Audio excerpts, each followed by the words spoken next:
What would you do if the people you loved most became the ones who tried to destroy you? Today on Her Shattered Voices, you'll hear a story that will break your heart and test your faith in family. But before we begin, I want to know your voice too. Tell me in the comments, what would you do if you were in her place? And if this story touches you even a little, don't forget to like this video so more people can hear her shattered voice. When I look back now, it feels almost like I was living someone else's life in those years, as if I had stepped into a long winding play where I didn't even know I was one of the lead characters. For decades, I had lived quietly, faithfully beside my husband, a man who had been the foundation of our small family. We were not extravagant people. He built a modest but dignified life for us, one where my daughter Dawn could grow up shielded from the rougher edges of the world. He was practical, deliberate, and above all a man of integrity. When he passed away, it was as though the ground had been pulled from under me. The stillness of our home without his presence was unbearable, the silence of nights when I would reach over and find only cold sheets where his warmth used to be. In the early days of widowhood, I clung to Dawn for stability. She was my only child, my only living legacy of the life we had built together. I wanted to believe that our bond would only grow stronger in the absence of her father, that she and I would walk hand in hand through this grief. But life doesn't unfold according to our wishes. Dawn was young, vibrant, and eager to start her own chapter. She fell in love with a man named Dave, a man whose smile seemed to disarm her, whose confidence seemed to excite her. To me, he was courteous at first, attentive in the way most suitors are when trying to win a family's approval. I watched as she slipped her hand into his, her eyes glowing with that naive belief that love alone could carry them through anything. When they married, I gave them my blessing. I smiled through the ceremony, though I felt a pang of fear in my chest, one I couldn't fully explain. Perhaps it was just the protective instinct of a mother, reluctant to let go of her only child. Or perhaps deep down, I sensed that Dave's charm was only surface level, that behind his pleasant words and firm handshake was a hunger I couldn't yet name. Still, I wanted Dawn to be happy, and if this was the man who gave her that happiness, then I would not stand in her way. For a while, I tried to convince myself everything was fine. They came for dinners, they smiled for photographs, they played their part as a newly married couple building their nest. But I noticed little changes. Dave began speaking over her, finishing her sentences as if she couldn't be trusted to form her own thoughts. He made subtle comments about my presence in her life, as though suggesting that she needed distance from me to fully be her own woman. At first, I brushed it off as the typical adjustments of marriage, but the remarks grew sharper, more deliberate after my husband's passing. I had inherited the family home, the place where Dawn had been raised, where every corner held memories of her father's laughter and my care. It was not just a house to me, it was our history, our anchor. And yet, I began to feel Dave's eyes on it. The way he asked questions about ownership, the casual comments about how spacious it was for just one woman. I did not want to believe that my daughter's husband was eyeing my house like a prize, but the thought gnawed at me in the quiet hours of the night. Then came the day that shifted everything, the day when illusions shattered. I had begun noticing small disappearances, a piece of jewelry missing here, a valuable trinket gone there. First, I thought I was being forgetful. Grief does strange things to the mind, and I told myself I was simply misplacing items. But soon the pattern became undeniable. Family heirlooms, keepsakes my husband had left behind, all began to vanish. When I brought it up to Dawn, she looked away uncomfortably, her voice stumbling as she assured me she hadn't seen them. Dave, however, met my suspicions with anger. He accused me of being paranoid, of trying to create conflict between him and his wife. It broke my heart, because in Dawn's eyes I could see hesitation, fear, and something else, loyalty to her husband over her mother. It was as though Dave had cast a spell over her, one that made her believe I was the enemy. She withdrew from me little by little, and I began to feel as though I was losing her, the same way I had lost her father. One evening, after another confrontation about the missing jewelry, things escalated beyond anything I could have imagined. I had asked a simple question, too weary to dance around the truth anymore. I wanted to know why so many of my belongings were disappearing, and I demanded honesty. Dawn was silent, her eyes darting between me and Dave, her face pale with the weight of unspoken truths. And then, without warning, Dave erupted, raising his voice, accusing me of interfering in their marriage. His words were sharp, venomous, designed to humiliate, and in the middle of his tirade, Dawn suddenly snapped. She stood up, trembling, her hand clenched into a fist at her side. "You don't understand, Mom," she shouted, her voice shaking. "You never understand. You always make everything about you." And before I could even process what was happening, she struck me across the face. The sting of her hand against my cheek was nothing compared to the searing pain in my heart. For a moment the world stopped. The daughter I had raised, the child I had protected and loved with every fiber of my being, had raised her hand against me, not out of self-defense, not by accident, but in a moment of blind anger, influenced by the man she had chosen over her family. I touched my face, my skin burning, but it was my soul that felt fractured. That I remember the silence after, the way even Dave seemed shocked by her outburst. Dawn's chest rose and fell rapidly, her eyes wide as though she too could not believe what she had done. But instead of apology, instead of remorse, she turned away, her shoulders stiff, as if pride and shame were battling within her. Dave smirked faintly, almost satisfied at the crack he had created between mother and daughter. That expression on his face told me more than words ever could. He wanted this rift. He had orchestrated it. I went to my room that night and closed the door, my hands shaking as I packed a small suitcase. Each fold of clothing felt like a betrayal. Each item I placed inside a reminder that I was being pushed out of my own life, my own home. I cried quietly, not wanting to give them the satisfaction of hearing me weep, but the tears came nonetheless. I thought of my husband, of how he would have held me in that moment, how he would have defended me. But he was gone, and all I had was the echo of his voice in my memory, telling me to stay strong, telling me not to let the world strip me of my dignity. That night, lying in bed with my cheeks still burning from the slap, I made myself a silent promise. I would not be destroyed by this. I did not yet know how, I did not yet know when, but I knew that something inside me had shifted. I had been humiliated, betrayed, and cast aside, but I would not stay in that place forever. That I, in the days that followed, Dave's true nature became clearer. He strutted around as if he were already the master of the house, speaking of our property, as though my ownership had vanished with a wave of his hand. Dawn avoided me, her guilt manifesting in silence rather than reconciliation. She busied herself with trivial tasks, pretending not to notice the emptiness in my eyes, the way my shoulders sagged under the weight of disappointment. Yet in the shadows of despair, there was also a flicker of something else, resolve. I began noticing details I had previously overlooked. Papers my husband had tucked away, letters that hinted at business dealings I hadn't fully understood. It was as if he had left breadcrumbs for me to follow, a hidden trail leading to truths I had never been told. In those fragile, broken nights, I began piecing together the puzzle of his life, and with each discovery, I realized that perhaps I was not as powerless as Dave wanted me to believe. But that revelation, that awakening of power, was still in its infancy. At that moment, all I had was pain, betrayal, and the memory of my daughter's hand against my cheek. It was the lowest point of my life, the point where I felt stripped of everything I had once held dear. And yet, as strange as it sounds, it was also the moment when the first spark of my transformation was lit. Because once you have been brought to your knees, there is only one direction left to go, up, and so began the silent war within my home, a war of wills, of hidden truths, of quiet resilience. They thought they had broken me. They thought I would surrender. But they had underestimated the strength of a woman who had already faced loss, who had already buried the love of her life, and who had nothing left to fear. The slap was not the end of my story. It was the beginning. The days after that night bled together like a long shadow I couldn't escape from. Every time I caught my reflection in the mirror, I didn't just see the faint mark on my cheek. I saw the reflection of a woman who had been silenced, cast aside in her own home. I had always believed that a mother's love was unshakable, that no matter what storms life hurled, the bond with your child would stand unbroken.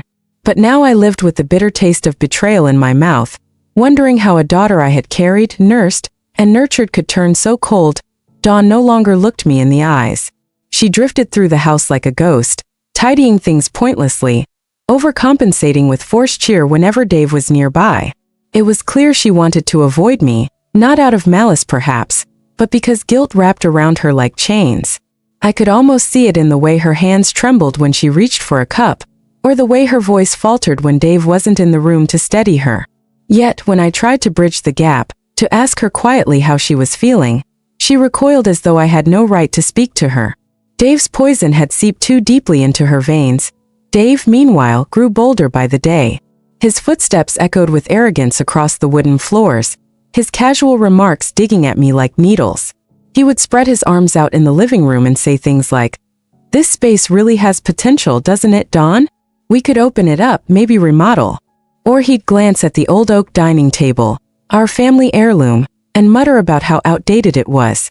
Each word was deliberate, a reminder that he already considered himself the master of this home. That he sickened me. The way he placed his hand on Dawn's shoulder, guiding her like a puppet as he spun dreams of our future, in what was still legally my house. He wanted me out, and he didn't even care if I saw it. Nights were the hardest. I would sit alone in my room, clutching the small suitcase I had packed, wondering if I should leave. I thought of my husband, of his warm laugh and the way he always managed to turn my fears into nothing more than passing clouds. If he were alive, Dave would never have dared step foot inside this house. If he were alive, Dawn would never have raised her hand to me. But grief is merciless, and the dead cannot rise to defend you. As it was during one of these sleepless nights that I stumbled upon the old wooden box my husband had kept locked in the back of his wardrobe. I had never touched it before, respecting his privacy even after his death. But something in me stirred that night, an intuition that perhaps within it lay answers, or at least the strength I desperately needed. With trembling hands, I pried it open. Inside, neatly folded papers greeted me, their edges yellowed with age. There were bank documents, letters, and most intriguingly, a sealed envelope with my name written on it in his familiar handwriting. My throat tightened as I traced the ink, feeling as though his hand still lingered across the paper. I opened it slowly, savoring every second, because it felt like he was speaking to me from beyond the grave. The letter was brief but powerful.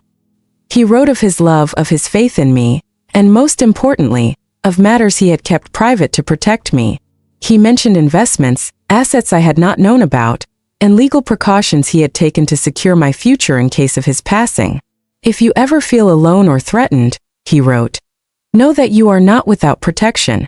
I left more for you than you realize." Tears streamed down my face as I clutched that letter to my chest.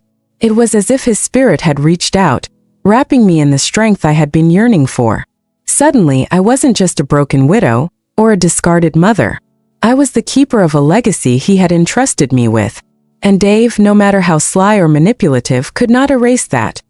The very next morning, I noticed Dave rummaging near the desk drawers, his hands moving with a thief's precision. When he saw me standing in the doorway, he smiled with a fake casualness and muttered something about looking for a pen. But I saw the way his eyes darted, searching for something valuable. He was hunting for documents, proof of ownership, deeds, anything he could twist into his control. I said nothing, only nodded and walked away, but inside a fire burned hotter than ever before. He was not just after my belongings, he was after my very foundation. And I realized then that silence would only embolden him further. Still, I had to be cautious. Dave was unpredictable, and Dawn was already under his sway. If I confronted them too openly, I risked losing what little connection I still had with her. And so I began to play a quieter game. I gathered the documents my husband had left, hiding them carefully, memorizing every detail. I studied the bank statements, the investments, the names of the people my husband had corresponded with. Each piece was a puzzle, and I knew that eventually the picture it formed would give me the leverage I needed. But as I strengthened my resolve, their behavior escalated. One afternoon, Dave returned home with a real estate brochure, waving it in front of Dawn as though he were presenting a gift. "Look at this," he said, his voice dripping with excitement. "A new property development, right by the lake. If we sold this place, we could move into something modern, fresh. Don't you think it's time we upgraded?" I froze in the hallway, my blood turning to ice. It was no longer subtle.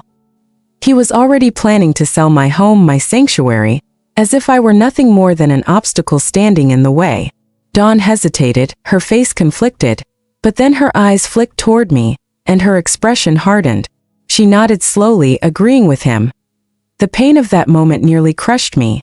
To see my daughter, my own flesh and blood, side with the man who sought to erase our history, it was unbearable. But beneath the pain, something stronger stirred. I remembered my husband's letter, his trust in me, his warning that I was not as vulnerable as I thought that night. I made another promise to myself. I would endure their taunts, their schemes, their betrayal for as long as it took.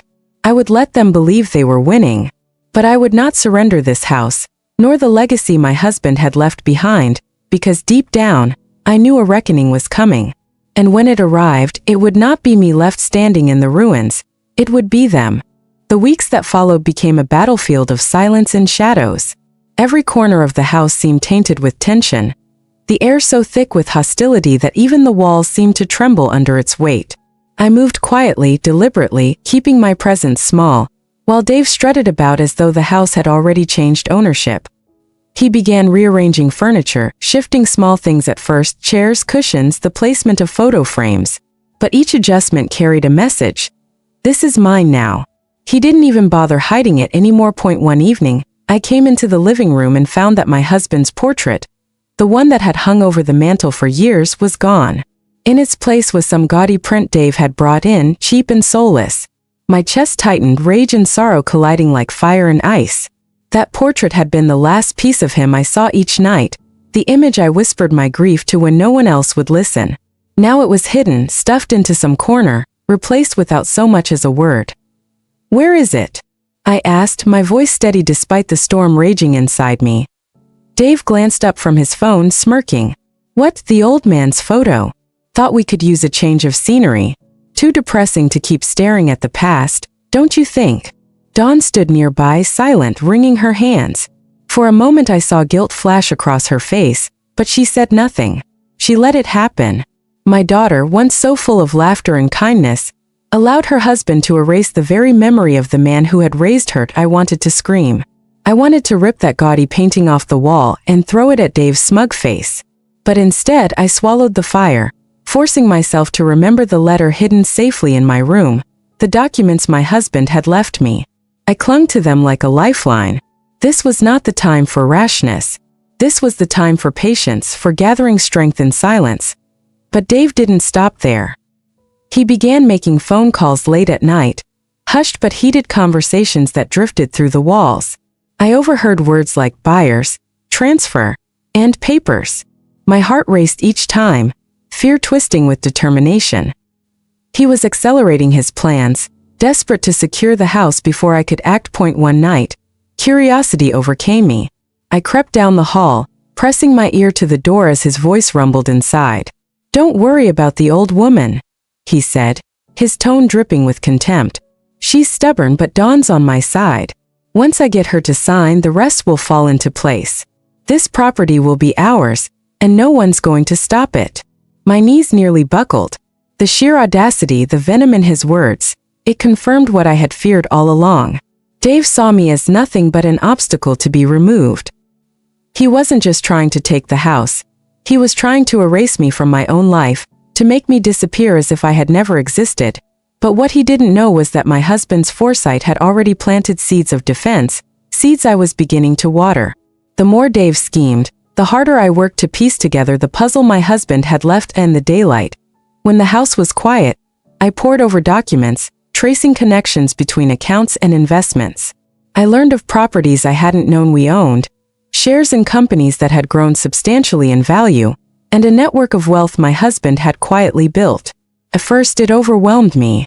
I had never been the one to handle finances. That had always been his domain. But now, with every page I turned, I felt my confidence grow. It was like rediscovering a part of him I hadn't known existed.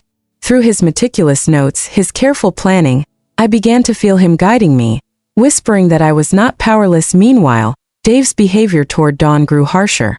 I noticed the way his grip tightened on her arm when he thought no one was looking, the sharpness in his tone when she hesitated to agree with him. She wore long sleeves even in the heat, her eyes often downcast. The realization cut me deeper than any betrayal could. My daughter was not just complicit, she was trapped. One afternoon, I found her alone in the kitchen, her hands trembling as she washed dishes. "Dawn," I said softly, "you don't have to live like this." She froze, water dripping from her fingers. For a fleeting second, her mask cracked, and I saw the frightened girl beneath. But then her walls slammed back into place, her voice cold. You don't understand. Dave's right, we need to move forward. This house, it's just bricks and wood. You're clinging to ghosts. Her words sliced through me, but I saw the flicker of doubt in her eyes. She was repeating his lines, parroting his poison, but somewhere deep inside, she was still my daughter. That night, alone in my room, I whispered to my husband's portrait, now hidden safely in my closet. I will protect her, I vowed. Even if she hates me now, I will not let him destroy her. Or this family. The days dragged on, each one a test of endurance. Dave pushed harder, bringing strangers into the house under the guise of friends, showing them around as though he were already the owner. I stayed silent, memorizing faces, noting names, preparing for the storm I knew was coming. And then it happened, the first official blow. Dave barged into my room one evening, Dawn trailing behind him like a shadow. He waved a stack of papers at me, his grin wide and venomous. "Time's up," he declared. "We've found buyers. All you need to do is sign and we can all move on with our lives. Isn't that right, Dawn?" My daughter nodded, her face pale as I took the papers from him. My hand steady despite the fury boiling inside. I skimmed them quickly, recognizing at once the forged signatures, the manipulated clauses. It was a trap, designed to strip me of every right I had. I looked up, meeting his eyes with a calm I didn't feel. "No," I said simply, my voice quiet but unyielding. Dave's smile faltered, replaced by a sneer. "Don't be foolish, old woman. You can't fight this. You don't have the strength or the resources. Just sign and make it easy on yourself." But he was wrong. I did have resources, more than he could ever imagine. As he stormed out, muttering threats under his breath, I held the papers close, my resolve solidifying. The battle had begun in earnest. And this time I was ready to fight. Because this wasn't just about a house anymore. This was about dignity, about legacy, about protecting the memory of the man I loved and the daughter who had lost her way. Dave thought I was powerless, but he was about to learn just how wrong he was. The morning after Dave had thrust those fraudulent papers at me, the house felt different. It was as though the walls themselves knew that war had been declared, that the quiet endurance I had held onto for months was about to transform into something sharper, something unbreakable. I woke before dawn, as I had begun to do more often, the silence of those early hours my ally. In the dim light, I sat at the kitchen table with a mug of tea and spread out the documents Dave had forced into my hands. I went through every page with meticulous care, underlining inconsistencies, noting the forgeries. His arrogance had made him careless. He believed me too frail, too blind to notice. That mistake would be his downfall. Dawn emerged later, her eyes red from another sleepless night. She moved like a ghost through the room, avoiding my gaze, pouring herself coffee with trembling hands. I wanted to take her in my arms, to remind her that she was still my daughter, that she still had a choice. But I knew pressing her now would only drive her deeper into his grip. So I said nothing. Sometimes silence carries more power than words. By midday, Dave had already begun his campaign of intimidation. He barged into the kitchen, barking orders at Dawn as though she were a servant and not his wife. He barely looked at me, though I caught the sneer tugging at his lips.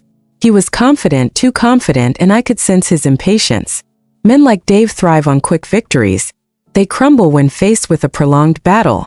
I reminded myself of that every time doubt crept in. 2 days later, I put my plan into motion.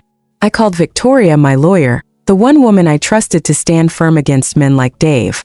She listened in silence as I laid out everything I had discovered. The forged signatures, the late-night calls, the threats. When I finished, there was a pause on the line. Then her voice came, calm and resolute. "We have enough to make our move. But you must be prepared, Maeve. Once we strike, there is no turning back." "I've been prepared since the day he first stepped foot in this house," I replied. And I meant it. The very next morning, the first crack in Dave's facade appeared. Police officers arrived at the door, stern-faced, asking for him by name. I stood in the hallway, watching the color drain from Dawn's face as Dave blustered and shouted about misunderstandings. But the officers had evidence in hand: bank fraud, attempted coercion, and trespassing. I had supplied every piece, wrapped neatly in the bow of my husband's careful documentation. Dawn trembled as they let him out in handcuffs. For a fleeting moment I thought I saw relief in her eyes. but it was quickly replaced by fear. She still loved him, or at least the version of him she thought she knew. Hours later, Stephanie arrived. Dave's sister, fierce and protective, stormed into the house like a hurricane. She slammed her purse onto the table, her voice cutting through the air like a blade. "What have you done to my brother?" she demanded, her eyes blazing with fury. I met her gaze steadily.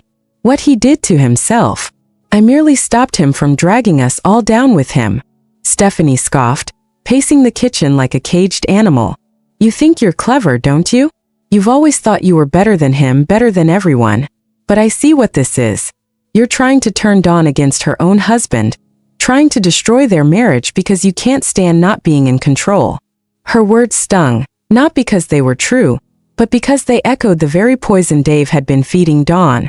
For a moment, I saw my daughter's face flicker with uncertainty, torn between the accusations and the evidence she could no longer deny. "Control," I said softly, rising from my chair. "If I wanted control, I would have signed those papers months ago and thrown you both into the street. What I want is justice. What I want is for my daughter and her child to be free of a man who sees them as possessions rather than people." Stephanie's fury only grew, but beneath it, I caught a flicker of something else: doubt. She had defended Dave her whole life, blind to his manipulations, but even she could not ignore the handcuffs, the police, the growing mountain of evidence. Still, she would fight me tooth and nail, not because she believed in his innocence, but because admitting the truth would mean admitting she had been complicit in his lies all along. The days that followed were chaos. Dave, though behind bars, managed to stir trouble through his lawyer, filing countersuits and spreading rumors. He painted himself as the victim, a devoted husband targeted by a bitter old woman with too much money and too little heart. His words slithered into the ears of those willing to listen, poisoning public perception. Neighbors whispered. Old acquaintances avoided my gaze in the market. But I held firm. Every document, every testimony, every piece of evidence we had gathered was another brick in the fortress I was building.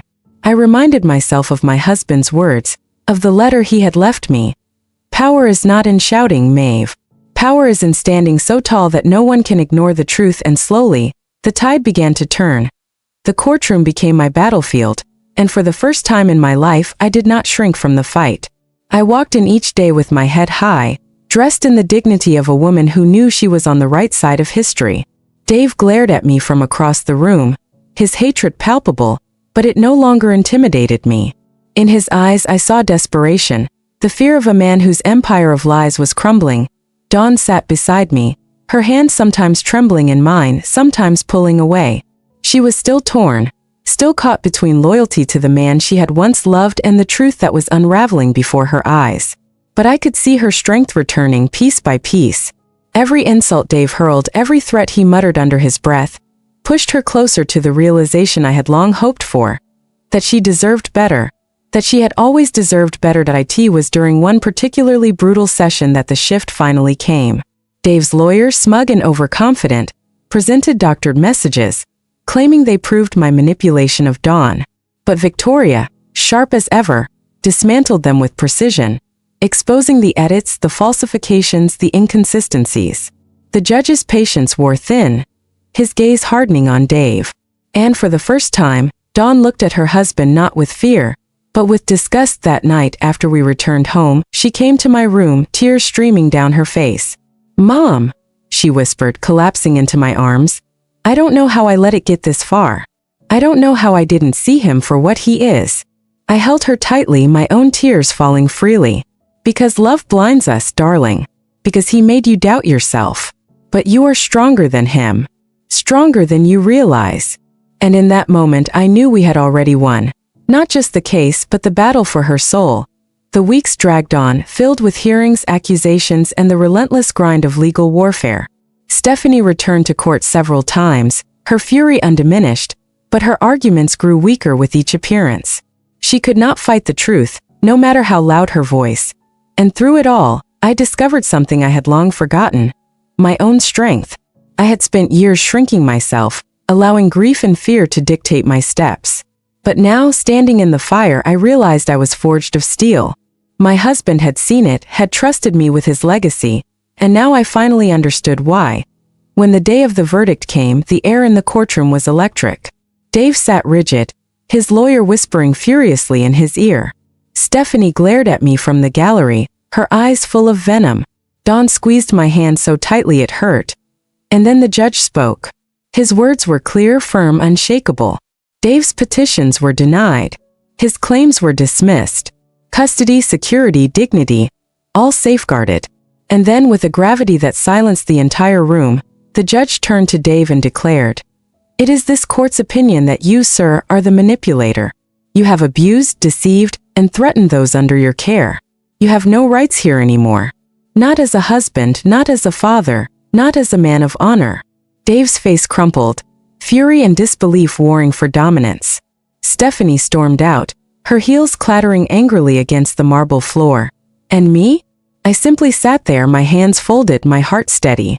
I did not cheer, did not gloat. Victory did not require noise. Victory was the peace that settled over me, the knowledge that I had defended not just my home, but my family, my dignity, my very soul. For the first time in years, I breathed freely. The weeks that followed were a blur of legal documents, court summons, and whispered conversations behind closed doors, but they were also the sharpest, clearest days of Margaret's life. For years, she had lived with her head bowed, taking every harsh word, every cruel glance, every subtle exclusion as though it were her penance for loving too deeply, for outliving her husband, for daring to still exist when others wanted her gone. But now the tide was shifting, and with every day that passed, Margaret felt that something inside her was hardening. Not into bitterness but into strength. She had not asked for this war, but it had come to her doorstep, and now she understood that she could no longer retreat. Dave's eyes followed her everywhere in court. He thought his stare could unnerve her, that if he looked long enough, she would remember every time she'd been struck down by his words and his arrogance, and she would falter. But Margaret no longer lowered her gaze. She sat straight-backed on the wooden benches, her hands clasped lightly on her lap, her lips pressed into a line. She listened intently as the lawyers spoke, as the judge asked questions, as Dawn wrung her hands and avoided looking at her mother-in-law. Dave sneered, but she did not flinch. His face grew redder with each small victory her lawyer carved out in the room, and Margaret almost pitied him. Almost the evidence that her late husband had hidden so carefully now became their weapon. Land deeds, financial statements, letters signed and sealed with care, all bore the weight of truth against Dave's forged documents and his greedy lies. Margaret recalled the day her lawyer slid one of the deeds across the table to her during preparation. The familiar handwriting, her husband's signature bold at the bottom, and the memory that rushed back of him sitting at his desk, glasses perched low on his nose as he hummed softly while writing. Tears had blurred her vision then, but now those same papers were a shield, a legacy, a promise kept. Dawn, meanwhile, seemed to fracture further each time she entered the courtroom. She avoided Margaret's gaze, but sometimes Margaret caught her stealing glances, quick and heavy with guilt. Once, during a recess, Dawn brushed past her mother-in-law in the hallway. Their arms nearly touched, and Dawn whispered, voice quivering, "I didn't know it would come to this." Margaret wanted to ask, "Then why didn't you stop it? Why didn't you stand with me when you still could?" But the words never left her mouth. Instead, she simply held her daughter-in-law's gaze for a moment before walking away. Dave's fury grew. He whispered harshly to his lawyer, slammed his hands on the table, raised his voice in protest so often that the judge reprimanded him repeatedly. The mask of charm he had worn so effortlessly in the early days of marriage had shattered entirely, revealing the desperate, cornered man underneath. Margaret recognized that kind of desperation. She had seen it in the eyes of men who thought power was theirs by right, who had never imagined they might lose. And now Dave's world was crumbling before him, each ruling, each piece of evidence another crack in the walls he had built. But outside the courtroom, the battle raged just as fiercely. Margaret could not walk through the streets without feeling the whispers that followed her. Neighbors who once smiled politely now stared with curiosity, with judgment, with a hunger for scandal. Some pitied her, others doubted her. She became a story in other people's mouths, and yet she found herself oddly detached from it. Once such gossip would have cut her deeply. Now it only strengthened her resolve. She would not let her life be defined by half-truths spoken in shadows. Stephanie, her granddaughter, watched all of this with growing anger. The girl had once been a silent observer, But as the days turned into weeks, she began to challenge Dave openly, even in front of others. Margaret had overheard her once in the kitchen, her young voice sharp and unyielding. "You can't just take what doesn't belong to you. Grandma worked for this house. Grandpa built this life. You're not going to ruin it." Dave had barked a laugh, dismissive and cruel, but Margaret had seen the way his jaw clenched, the flicker of unease in his eyes. Children had a way of cutting through lies in ways adults could not. The night before one of the pivotal hearings, Margaret sat by the window, staring out at the moonlit garden her husband once tended with so much love. The flowers had wilted in places, weeds had crept along the edges, but she could still see the traces of his care everywhere. She pressed her hand against the glass and whispered, "I hope you're watching. I hope you see that I'm trying." The silence that followed was deep, but she felt a strange warmth inside her chest, as though unseen hands steadied her shoulders. Court the next day was chaos. Dave had brought new documents, bold claims that Margaret was unfit, that she was senile, that she couldn't possibly manage her own affairs. His words dripped with contempt, painting her as fragile, confused, incapable. Margaret's lawyer rose calmly, presenting evidence that not only disproved Dave's claims, but also revealed inconsistencies in his financial dealings. The courtroom murmured as whispers spread through the benches, eyes shifting toward Dave, who suddenly found his confidence faltering. Margaret sat through it all with quiet dignity. For years she had been told she was weak, that she had no voice, that she was a burden. But now, in this room where her worth was being debated, she realized that her silence had never been weakness, it had been survival. And now at last she was speaking, not with words, but with undeniable truth. When the judge finally called a recess, Dave stormed past her, his eyes blazing with hatred. He leaned close enough for only her to hear and hissed, "This isn't over. I'll take everything from you, one way or another." Margaret's heart pounded, but she met his glare evenly. For the first time she did not shrink away. Instead she said softly, "You've already lost the only thing that mattered, the truth." As the proceedings stretched on, the cracks in Dave and Dawn's marriage widened. Dawn arrived late, sometimes not at all, and when she did, her face was pale, her hands trembling. Margaret began to see the woman not as her enemy, but as another victim of Dave's control, someone who had been too afraid to resist until it was too late. Whether that realization brought comfort or sorrow, she could not yet say. The final moments of Part 5 swelled with tension as the judge prepared to make a crucial ruling that would determine the immediate fate of the house and Margaret's estate. The air in the courtroom was thick, every breath heavy with anticipation. Margaret sat still, her heart steady, her eyes fixed on the man who would decide her future. Behind her, Stephanie clutched her hand tightly, her small fingers a lifeline of hope. Dave shifted restlessly, sweat glistening at his temple, his arrogance cracking under the weight of looming defeat. And as the judge cleared his throat, silence fell, pressing down on everyone present. Margaret drew a slow breath, bracing herself. No matter the outcome, she knew this was only the beginning. The war was far from over, but for the first time in years, she no longer feared the battlefield. She was ready. The courtroom was silent, the kind of silence that made every creak of a chair, every shuffle of papers echo like thunder. Margaret sat perfectly still, her hands folded together on her lap, though inside her chest her heart was beating hard enough to rattle her ribs. Stephanie squeezed her hand, a quiet reminder that she wasn't alone, that the fight wasn't only hers to bear. Dave stood on the other side of the room, pacing like a caged animal, his lawyer whispering furiously at him to keep calm. But Dave's face was red with anger and desperation.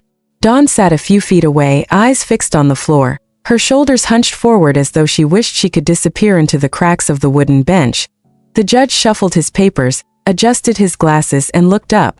His voice was calm but carried a weight that made every person in the room lean forward unconsciously. After reviewing all presented evidence, he began, "This court has determined." The words that followed seemed to unfold in slow motion. He spoke of authenticity, of deeds signed and sealed by Margaret's late husband, of forged documents uncovered, of testimony weighed and found wanting. Dave's claims were rejected, his lies dismantled one by one in the language of the law. Finally, the gavel came down with a sharp crack that seemed to reverberate through Margaret's very bones. The house, the estate, the rights to her future were hers. Legally, undeniably hers. For a moment Margaret couldn't breathe. She sat frozen, her body still locked in the posture of someone bracing for another blow. And then slowly it hit her. She had won. Not just a legal victory, but something deeper, something that no one could ever take from her again. She had been silenced, humiliated, slapped in the face and told she was worthless. But here she sat, vindicated in front of the very people who had tried to erase her. A single tear slipped down her cheek, but her lips curved into a smile, small, steady, triumphant. Dave erupted. He slammed his fist onto the table, his voice booming through the courtroom. "This is a sham. You're all blind. That old woman manipulated everything." His lawyer tugged at his sleeve, hissing for him to stop, but Dave shook him off, turning his fury on Margaret. "You think this changes anything? You think you've won? I'll ruin you in ways you can't even imagine." Margaret stood slowly, turning to face him. For once she wasn't trembling. Her voice, when it came, was soft but steady enough to cut through his tirade. "You already ruined yourself, Dave. And everyone here saw it." The judge's gavel struck again, demanding order, but the words had already landed like a final blow. Dave's chest heaved, but there was nothing left for him to fight with. Dawn began to cry then, loud, aching sobs that startled even Dave into silence. She covered her face with her hands, her body shaking as the dam of fear and denial finally broke. I thought you loved me," she whispered through her tears. Though whether she meant Dave or the family she had betrayed, Margaret could not tell.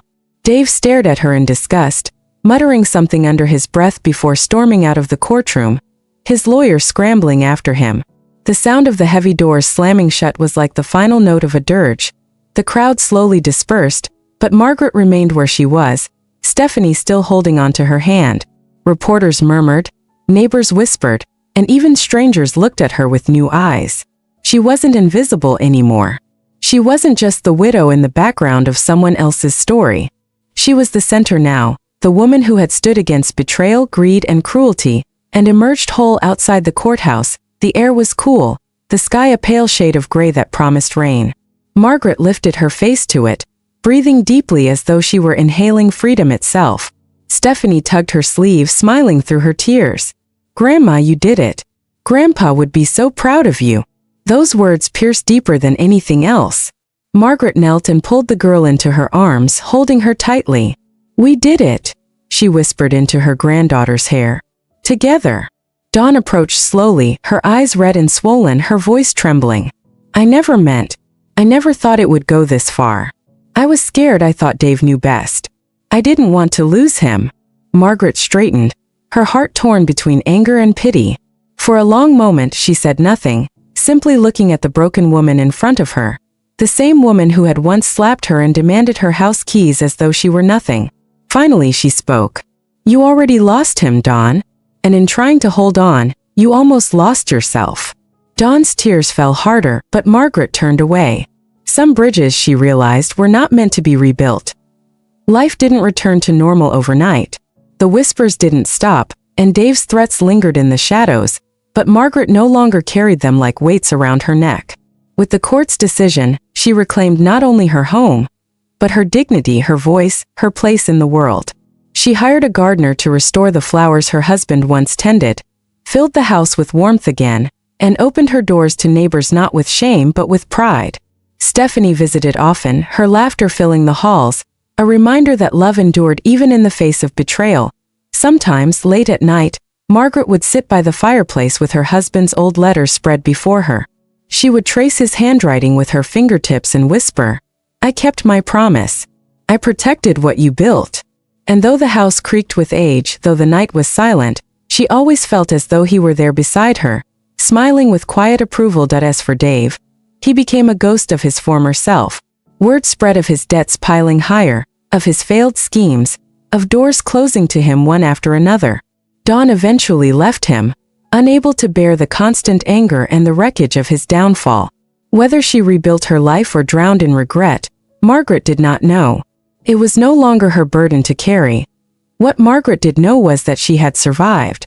She had faced the cruelty of her own family, the betrayal of the people closest to her, and the weight of loneliness, and she had not only endured but triumphed. She was no longer the woman who lived in fear of being pushed aside. She was Margaret, the widow, the mother-in-law, the grandmother, the fighter. And though life would never be without struggle, she finally understood that her strength was not something others could give or take away. It had always been within her. One evening, as the sun dipped low and painted the sky in shades of gold and crimson, Margaret stood on her porch with Stephanie by her side. The girl looked up at her with shining eyes and said, "Grandma, you're the bravest person I know." Margaret smiled softly, her gaze fixed on the horizon. "Bravery isn't about never being afraid, my dear. It's about standing up even when you are." And with that, she turned back into the house that was once nearly stolen. Her steps steady, her heart light. The battle was over, but her story was not an ending. It was a beginning.